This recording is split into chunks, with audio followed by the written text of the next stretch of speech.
Hi everyone, welcome back. Today we will continue our look at Ieyasu's so-called mechanical bird, this set of institutions that he and his immediate successors created that was able to finally ensure a period of peace in Japanese history, a remarkable period of peace, a long one, all the more interesting because the rulers were themselves warriors. And to see what maintaining that peace entailed. And sometimes people really did suffer in the Tokugawa's attempts to impose their order. This system did have drawbacks, but it was certainly stable. So why was it in part stable? We talked about the alternate attendance system, the way that the country was broken up between different kinds of daimyo, between different domains. And one other thing that really helped the Tokugawa control, exercise a large degree of control over events in Japan, to at least stop, fighting between all of their retainers, was that they got to set the parameters for the political economy of Japan. That is, they got to basically decide what political effects economic activity would have and how in many ways economic activity was structured.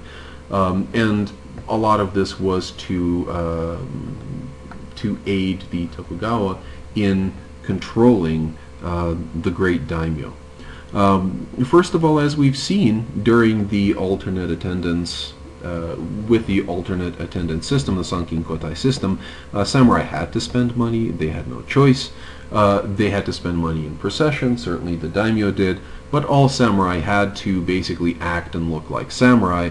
They had to maintain weapons. They had to basically entertain when the occasion called for it. As time went on, the feudal lords, the daimyo, also hit them up for forced loans. This was widely resented, but samurai also had to, help their lord when the lord said, "I need your money." So really, it was expensive in many ways to be the samurai, and they were not actually drawing revenue directly from the countryside anymore. This is very important, actually. The samurai were removed into castle towns and concentrated also in Edo, and sometimes deployed on military expeditions. But basically, you no longer had in the Tokugawa period the same system you had in the medieval period, where you had samurai residing directly on the land. These were not rural samurai anymore. Some samurai remained rural throughout this whole period, but they were a very small group overall, although more prominent in some domains than others. Samurai were people who took service with their lord, lived in the castle town or somewhere very close to it. You could get exceptions in certain circumstances, but you were drawing your revenue excuse me, from the countryside sometimes when you had no direct contact with it. And also, oftentimes you never even drew your income from the countryside to begin with. Many samurai they essentially became the equivalent of salaried employees. They were put on stipends, which would be paid out to them by the domain government, and by the Tokugawa also had this system with their direct retainers. And this kind of a system turned the samurai from a local warrior elite into a what was essentially an urban upper class. They were still warriors. They did very much center their identity on that, but their ties, their direct ties with the countryside, were very, very weakened, very much weakened. And of course, All of this was made possible by the fact that agricultural productivity was officially evaluated, both by the domains and the Tokugawa. The Tokugawa also sent directives to basically to measure the productivity of the land, to take these, to conduct these cadastral surveys, as they're called. Excuse me. So that they had an idea of what each domain made, and once again, this was used to determine rank. This also, this number, the kokudaka, the country's productivity, the country here is the samurai domain, you had an official figure, and then you had a real figure, and the real figure was often many times higher. And certainly, you know, the Tokugawa knew that these people were underreporting their productivity, and they were okay with it, because it basically was a nice concession that the Tokugawa could make to these people in private in order to ensure the political quiescence of the great lords. And there were all sorts of, you know, skullduggery machinations you can do with numbers, but basically what ended up happening is that the official position of these daimyo was absolutely linked to these figures, and these figures were maintained and endorsed by the Tokugawa, and this was another way that the Tokugawa could employ the economy to control their retainers. Just the very act of counting things and codifying information about your retainers became a very significant exercise of power. The Tokugawa were very good at this. They had a lot of samurai at their disposal, who were now they couldn't do their primary duty, which is to fight. You know, there is no fight. So you basically turn them into bureaucrats, and all samurai clans during the Edo period faced this transition. Oh yeah, I forgot to mention earlier, one koku was basically what authorities thought was enough to feed one male, adult male, for a year. That's kind of how these units of measure were established. And land was, the productivity of your land was tied to your official productivity. But you also had other sources of great wealth in early modern Japan. The Tokugawa and the local daimyo both had other kinds of resources they could draw on. Fishing, for example, the cultivation of certain marine products like seaweed, or pearls, or just things from the sea. Many domains had coastlines, and salt, also a big thing that you pulled from the sea. I was kind of searching for that earlier. But anyway, you had this kind of resource that was not very easily quantifiable, though, because it's not easy. In fact, during this time period, it was almost impossible to predict with any reasonable degree of certainty how much fish you were going to catch for a year. It was not a stable unit of measurement, but it did provide a lot of actual income for many areas. An interesting aside, peasants were, as we've seen, very highly valued in the Confucian social pyramid that the Tokugawa endorsed, but fishermen were actually not. Fishermen were also people who were seen almost as kind of morally suspect people. And in the case of the fishermen, it was because they had this perception of people who did not plan for the future, who could feast one day, and then next week there would be no more food, and then they would all be starving and begging the government to help them. I've read some fascinating work by a professor by the name of Arnie Colland, who examines these fishing villages, and he says that even though the fishermen had this kind of perception and fishing villages were seen as lower on the social order, they did not deserve it, because it is very hard to predict what's going to happen. You can dry some fish, but really there is a limited degree to which you can store seafood. And if you are living in a time of plenty, there's no guarantee that your success will continue, and you just basically try to make the most of it. You feast, you enjoy life when you can, and when you can't, then really that is usually due to circumstances that are beyond your control.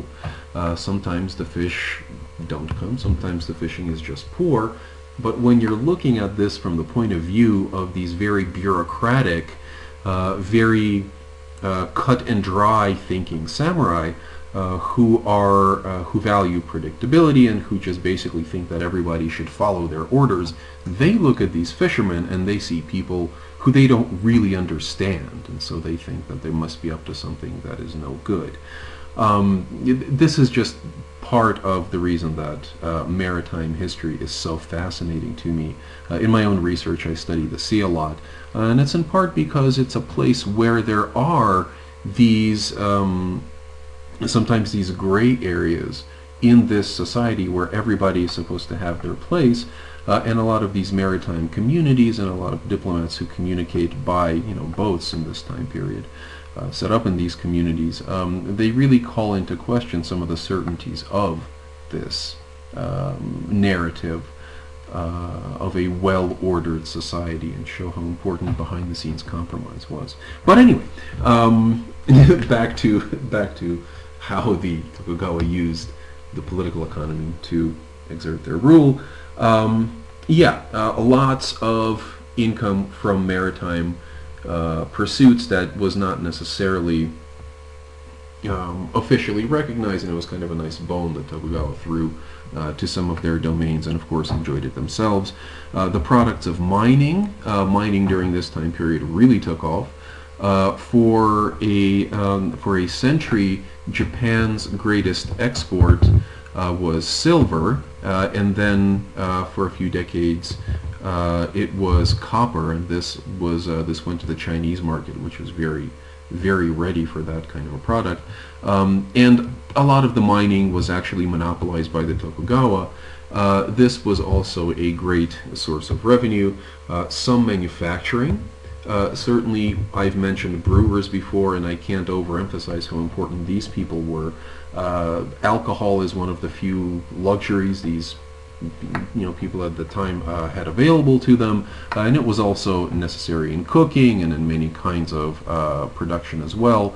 Then there were people who processed other types of food, miso, for example. There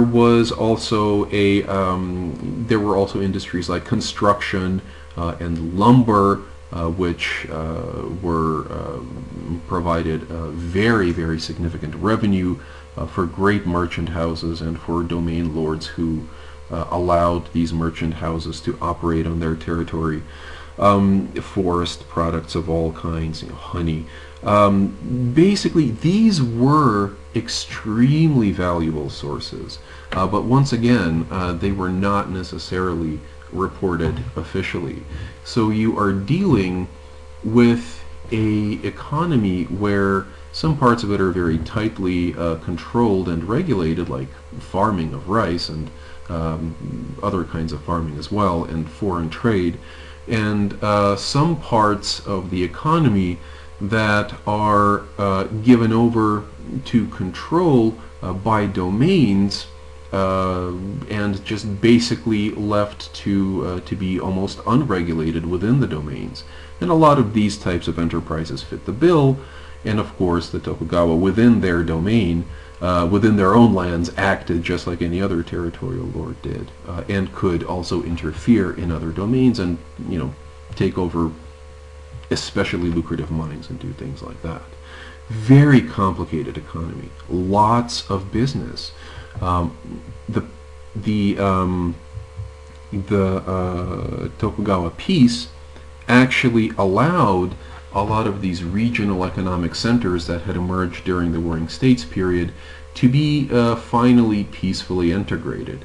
and you did have a national market for a great many commodities and luxury goods, and certainly for knowledge as well. We'll talk later about the explosion of book publishing, for example, or woodblock printing. The economic integration of Japan is one of the great themes of the Edo period, and in many ways lay the foundation for Japan's successful modernization during the 19th century. And a lot of the measures and a lot of the trends that made for such a strong economy in the early modern period and the Tokugawa period were basically linked to the stability of the feudal order. So in many ways, modern Japan really does have its origins in feudal Japan, in government by the samurai, in the interests of the samurai. Setting the parameters of control of the economy was a great way of doing this. What else did this entail? Well, Japan had a kind of, certainly an integrated economy, one national economy, but when it says here dual economy, what I mean is that two different kinds of money were used in East Japan and West Japan. Silver money was more prominent in, was the coin of currency in, or was the metal from which currency was minted in Western Japan, and gold in the East, and there were all sorts of merchants who could take care of complicated transactions for changing money from place to place, and domains issued their own money sometimes, even paper money. And in this kind of a complicated, rapidly evolving economy, where you had different currencies almost, certainly different denominations of measuring money, you fell back on finding a common unit of wealth by which productivity was measured, and this was certainly rice. Rice was not currency, it was not money. You could not spend rice as you could spend coins, but all coins and agricultural productivity in general, as we've seen, was always linked to rice, because everybody was familiar with what rice is and how much it weighed and how many people it fed, etc., etc. So it was kind of a way of just making sense of a lot of these complicated arrangements. Edo, in this economy, became very, very quickly a main center of consumption. In fact, the main center of consumption, with the shogun in residence, with the daimyo there, pretty much half the time, their families, there are large portions of their families there permanently. Lots of stuff found its way to Edo because there were rich samurai there who could buy it, and in fact some things they were expected to buy, fine horses, armor, things like that, to show off for their lord and to demonstrate how good samurai they were. Those kinds of things popped up, and then entertainment to service all of them, which we will certainly talk about more, but which just exploded the regional economy. You went to Edo if you wanted to have a good time. You could also go to many other cities. Certainly the castle towns were places where you had your own entertainment districts. The great city of Kyoto, it was still a great city, though somewhat diminished, and also Osaka. In Osaka, which still today, people in Osaka will tell you that they're number one, and those people in Kyoto are just kind of funny and silly and stodgy. Osaka really became a absolutely vital center of Japan because it was conveniently located. It was a central western-facing Japanese port, basically, in Western Japan, what is typically considered Western Japan, also kind of close to everything. It was a great transshipment point, and great merchants set up their storehouses there. It was a center of food production, food processing, close to a lot of great farmland, and it became known as the kitchen of Japan. There also was developed in Osaka a commodities exchange, a rice brokerage, the Dojima Rice Exchange, the first institution of its kind in Japan. Rice kind of was basically commodified. There were speculators on rice. There was just a very sophisticated center of finance in Osaka and a center of exchange. All the great lords had agents in Osaka to negotiate good prices for rice, and basically to negotiate for loans. As we shall see, as time went on, daimyo became poorer and poorer and depended on loans from powerful merchants more and more.